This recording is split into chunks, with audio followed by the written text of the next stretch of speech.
Montana's news leader. This is MTN News at 5. Christopher, do you have a driver's license? No, I don't have anything. You don't have any driver's license at all? No. Where's your ID? This is from newly released body camera footage showing the moment police stopped and detained a Mexican man in Helena before he was arrested by immigration authorities. Christopher Martinez's attorneys today argued their client's detainment is unconstitutional. Good afternoon, everyone. Welcome to the news at 5. I'm Marian Davidson. Thanks for joining us.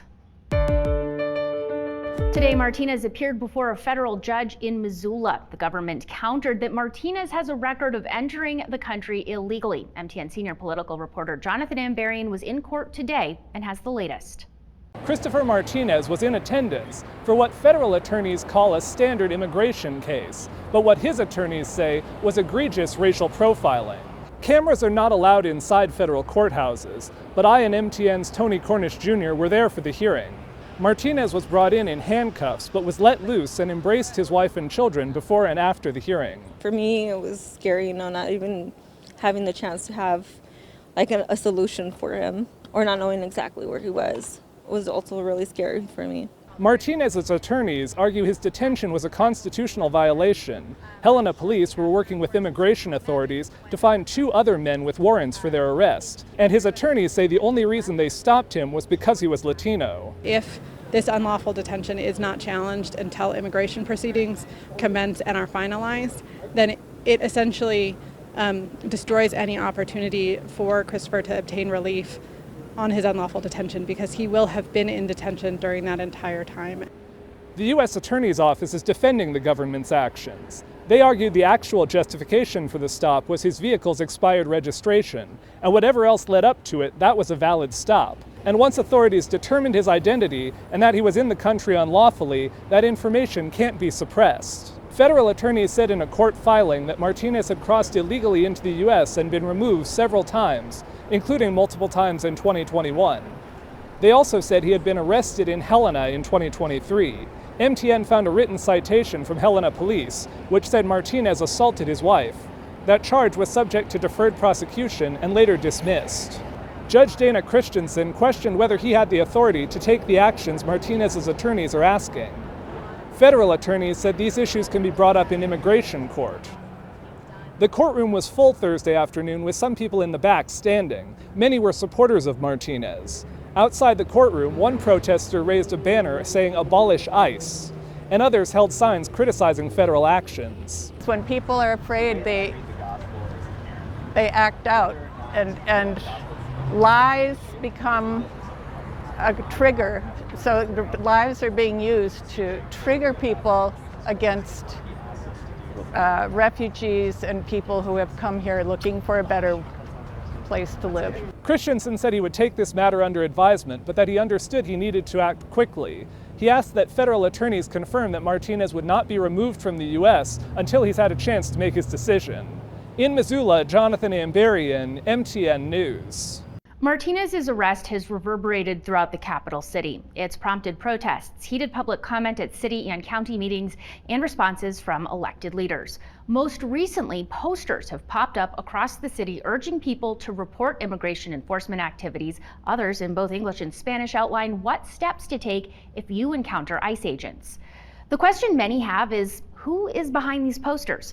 Well, at least some of them reference the Waking Giant movement, a grassroots political group that has held several rallies in the Helena area. Others reference an immigrant-owned business with a national following. Regardless, the signs have gotten a lot of attention on 6th Avenue.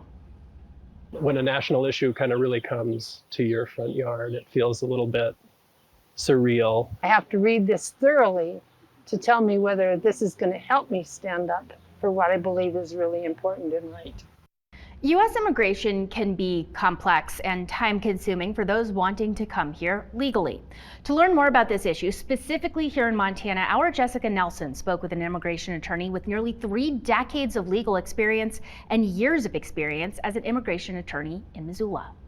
All right, and I am joined this evening by Randall Cottle from River Mountain Immigration. Thanks so much for taking time to speak with us. Of course, you're very welcome, Jessica.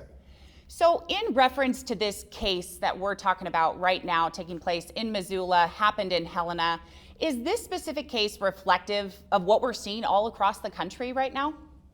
Yes, it is reflective of ICE going after people of color, primarily Latinos, even though they have no warrant, no probable cause.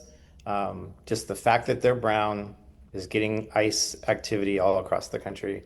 With this case in Helena, one partner is a U.S. citizen.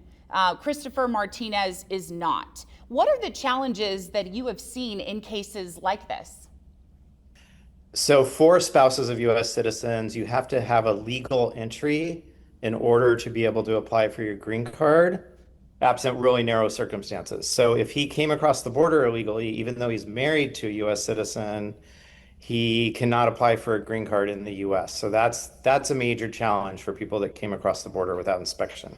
What unique challenges did Montana present when you took on immigration cases right here in Montana, rural state?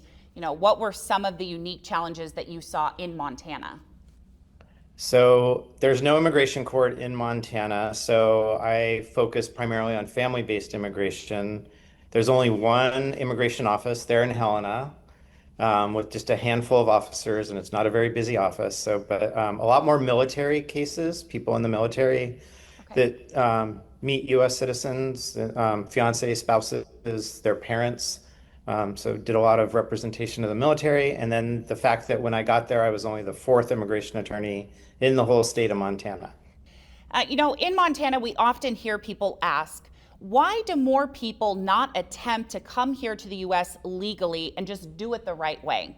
As an immigration attorney, what are those challenges that they're facing? What would you say to people who are asking that question? That there is no right way. There is no legal pathway for 95% of immigrants that want to come here. So that there is no, it's not back during the Ellis Island days when people could just get on a boat and show up at Ellis Island and immigrate here. There is no path. And Congress, I've been practicing for 27 years, and I keep hoping Congress will fix our immigration system, but in the 27 years I've been practicing, they have not. And so there is no legal way for most people. Thank you so much, Randall, for taking the time to talk to us today and explain some of this. Thanks, Jessica. Have a great day. Yeah, you too. Marion, back to you.